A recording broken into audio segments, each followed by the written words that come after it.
Hello friends, I am Dr. Gaurav Singh from the Department of Applied Geology, Dr. Hari Singh Gaur Vishwavidyalaya Sagar, and today we will learn the most successful group of mollusca called as Cephalopoda. The word is made up of two parts, that is cephalon meaning head and podos for feet, which in turn implies that they essentially are the animals with foot present near their head. And if you are sensitive, you must be thinking of an octopus, which is a cephalopod. Before we discuss them in detail, it is wise to revise the basic traits of the mollusk under the following points. Of which the first one is the majority of the mollusks are marine, but are also commonly found in the fresh water. The body is unsegmented and without any appendage.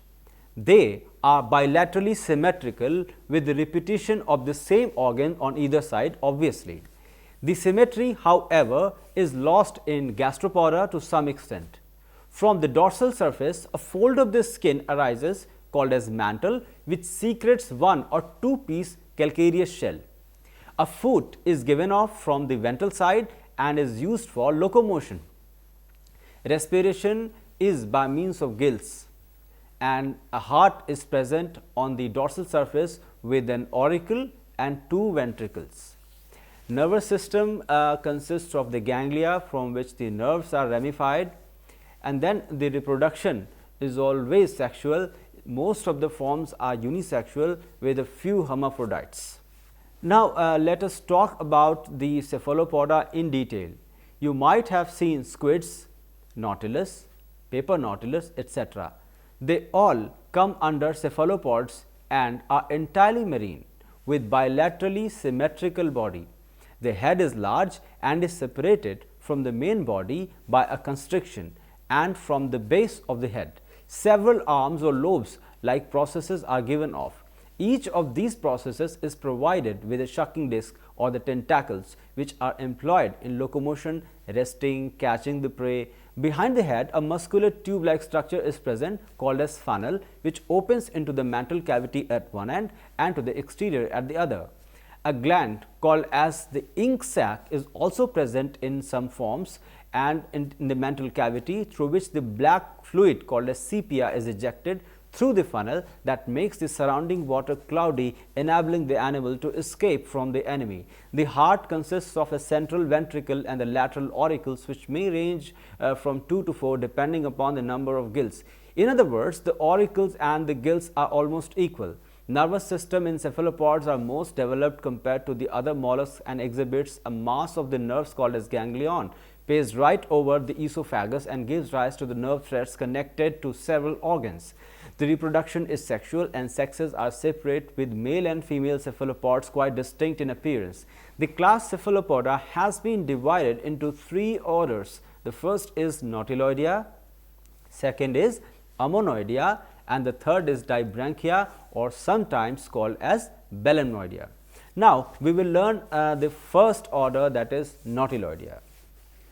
So, let us talk about Nautiloidea. Since many or only hard parts are normally found as fossils, therefore, we will confine our paleontology of Nautiloidea only to the hard parts.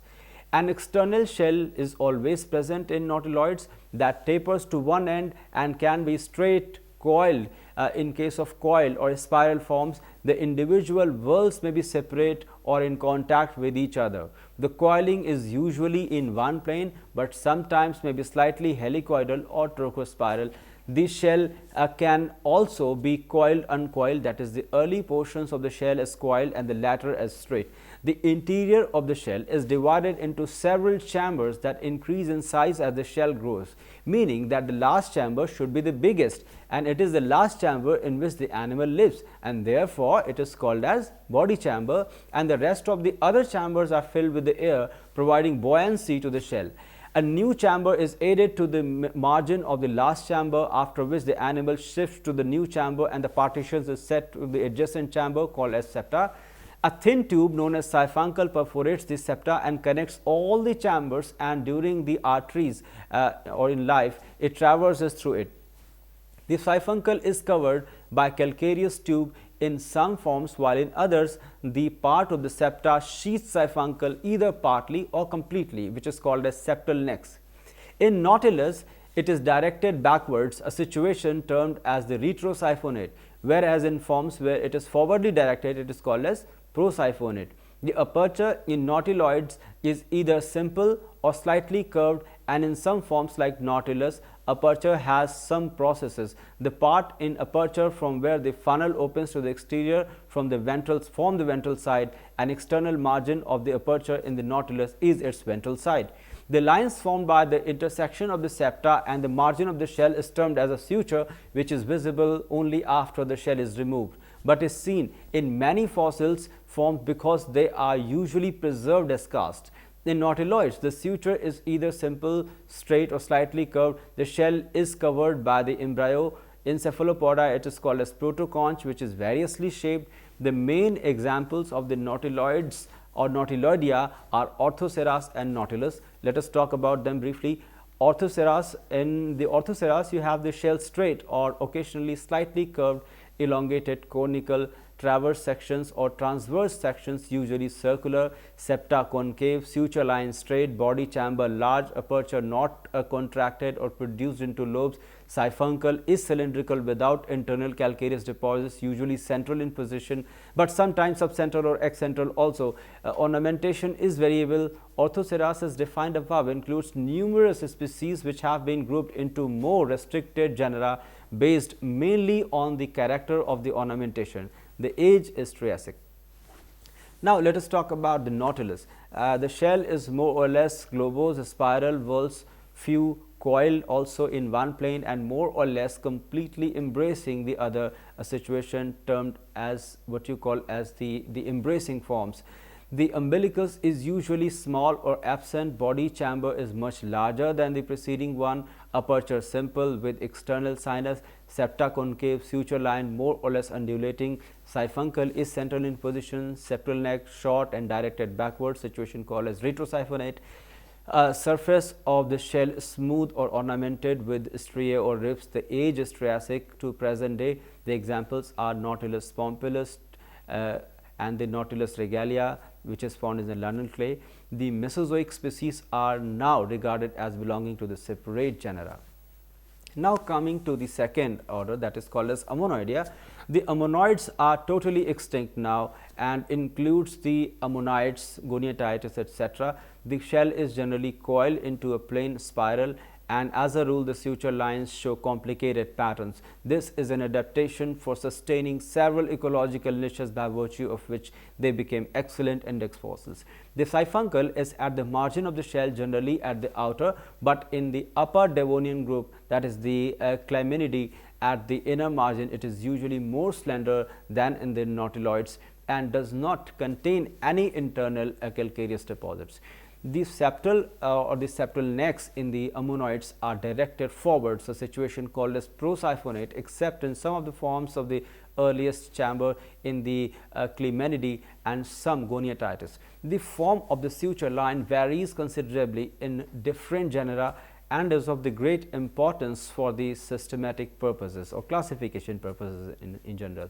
The central part of each septum is flattened or slightly undulous, but the edges become folded or even frilled, often giving rise to very complex suture lines by means of the greater support is afforded to the tubular part of the shell than is the case in the nautiloids, where the sutures are simple. The portions of the suture lines which are convex towards the mouth of the shell are termed as saddles, while the intervening concave portions are known as lobes. In many forms, the lobes and saddles exhibit the secondary foldings, which may be slightly producing merely a denticulate pattern, or may be deep and provide with the other smaller foldings, giving a foliaceous appearance to the suture. The lobes and saddles are nearly always similar on the two sides of the shell. Commonly, there is the first or the external lobe at the margin, and then the superior and the inferior, or the first and second lateral lobes on the sides of the whorl, and near the inner margin other lobes known as auxiliary lobes may occur on the internal margin, that is opposite to the external lobe. The internal lobe The saddles are arranged in a similar manner. There are the external saddles, the lateral saddles, and the auxiliary saddles. The external lobe is often divided by a median or the siphonal saddle. Sometimes other lobes and saddles termed as adventitious are formed by the subdivisions of the external saddle or of the medial or the siphonal saddle in the external lobe or of the lateral lobe. With a few exceptions, the suture line of one side of the shell are symmetrical with those of the other side.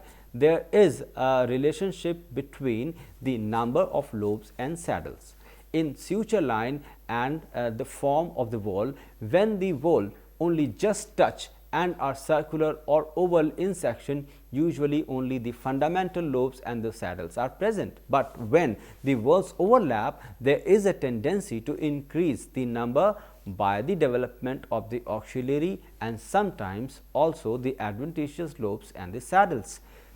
The naming of the lobes and saddles according to their position in the adult shell appears to be less satisfactory than the terminology based on the study of the development of the suture lines during ontogeny.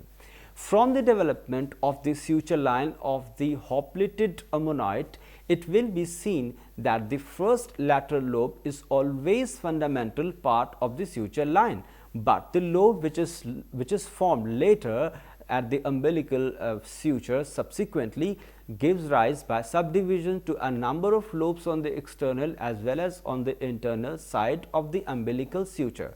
When coiling of the shell occurs, as in baculitis, the elements of the suture line, they remain the same throughout life, namely the external lobe, the first lateral lobe, the second lateral lobe, internal lobe. The form of the successive suture lines remain almost constant on the adult part of the shell, but on the younger parts the suture lines are less complex. The suture line of the first septum may be straight or only slightly curved as in the nautiloids, or it may show a broad external saddle or narrow external saddle with lateral lobe on each side. In the second and the later septa, the suture becomes successively more folded until the adult form is attained. In the early ammonoids, the suture lines are comparatively simple. The minor divisions of the lobes and the saddles begin to appear in some Carboniferous genera.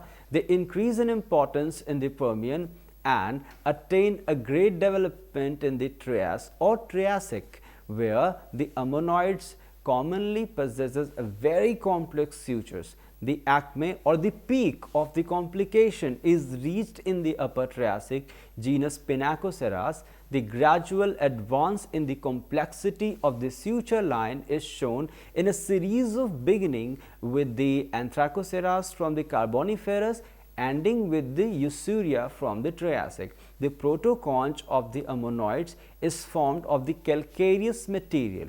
In a few of the straight or loosely coiled genera, it's spherical or ovoid in shape, but in most genera with closely coiled shells, it shows a convolute mode of growth and become barrel shaped. The first septum closes the aperture of the protoconch.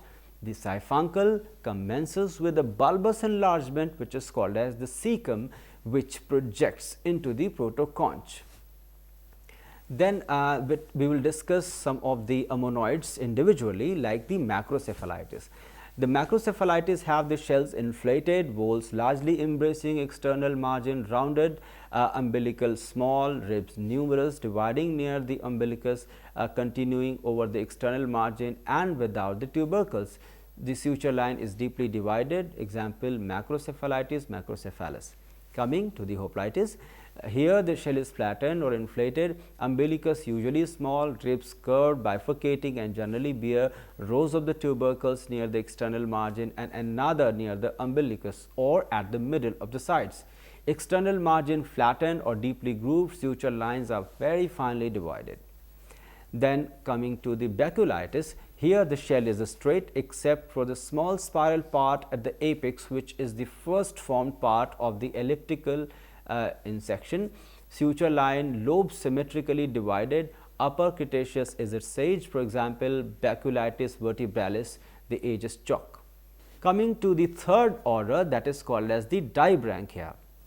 The Dibranchia are represented in the present day by the cuttlefishes, squids, octopuses, paper nautilus, etc. They are of much less importance geologically than the nautiloids and ammonoids.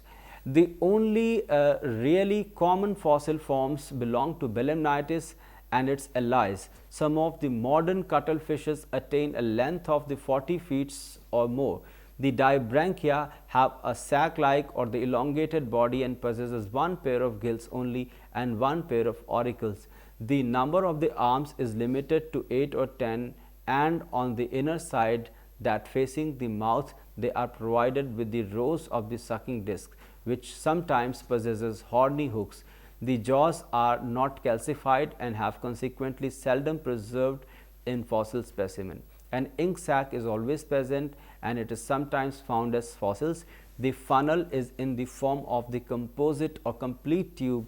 The eyes are very highly developed. A shell is absent in some forms, but whenever present, except in Argonauta, the internal being covered by the folds of the mantle and may be either horny or calcareous. In some cases, for example, sepia, it has the form of an oval flattened body known as the cuttlebone, which is composed of mainly the laminated calcareous material with space in between the lamina.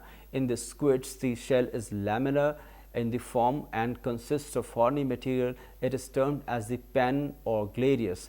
The shell in the cuttlefishes and squids is placed on the upper or the dorsal side of the body in a sac formed by the mantle.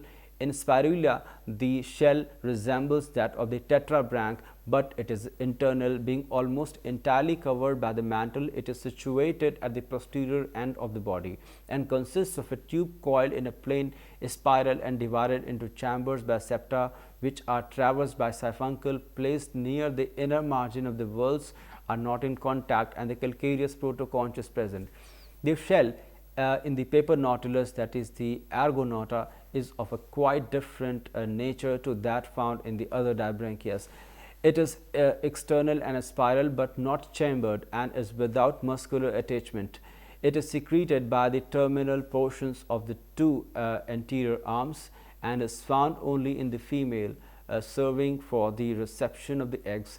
The Dibranchia are divided into two suborders. The first is the Decapoda and second is the Octopoda. There are 10 arms, 8 of equal length and 2 of the longer than the others. The latter can be more or less completely retracted within pits. Their free ends are swollen and suckers are usually borne on these ends only. The suckers are stalked and are provided with the horny ring, and internal shell is always present. Now let us discuss its one more form, that is called as the Belemnitis. Belemnitis, it's a long cylindrical form which is consisting of the three parts, namely guard, phragmocone and proostracum. The guard is a solid body usually well preserved in the fossils and is composed of various shapes and sizes from the cylindrical to conical and even club shaped and fusiform, and can be several inches long.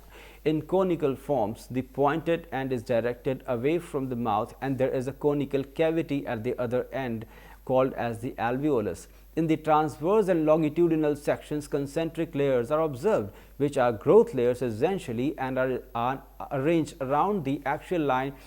This axial line is slightly away from the center, more towards the inner surface. The thickness of the individual growth layers increases towards the pointed end. Each layer is made up of the calcite crystals arranged normal to the axial line, giving a fibrous fabric to the guard. The phragmocone of the Belemnitis can be compared to the external shell of the nautiloids and ammonoids and is a hollow cone that fits into the alveolus. It is made up of many chambers and central siphuncle traversing through them. The individual chambers are separated through the concave upward septa. The upper part of the phragmocone is produced in the laminar expansion called as proostracum, also known as pen of the squids, which is not preserved in the fossils. Thank you very much.